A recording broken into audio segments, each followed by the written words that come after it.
The highest court of India has given an ultimatum to the centre. The Supreme Court has given the centre 6 weeks' time to decide exactly what the ex gratia compensation will be for families of COVID-19 victims.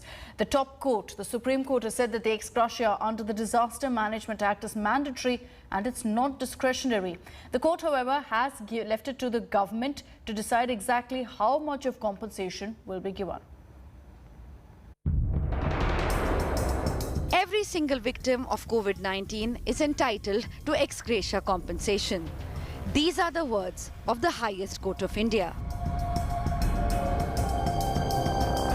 The court further added that the National Disaster Management Authority has failed to do its duty in not recommending an ex gratia for victims.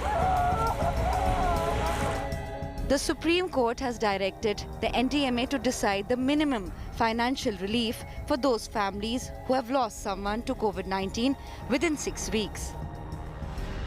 The top court ruled that ex gratia to victims of a national disaster under Section 12 of the Disaster Management Act is mandatory and not discretionary.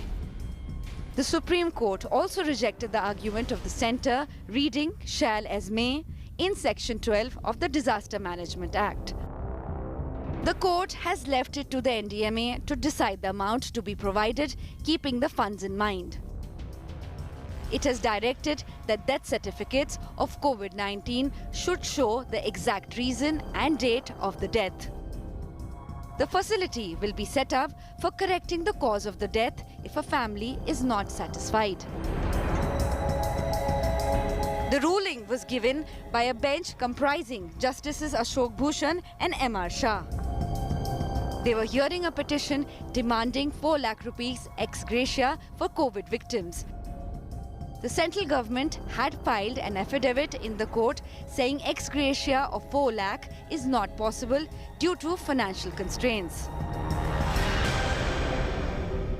The court also took note of the fact that death certificates do not reflect death by COVID-19 and has asked the authorities to ensure that the rules and the streamlining of the guidelines is done as soon as possible. In addition, the court has also noted that the 15th Finance Commission recommendations for a universal medical insurance scheme for COVID must also be implemented as soon as possible.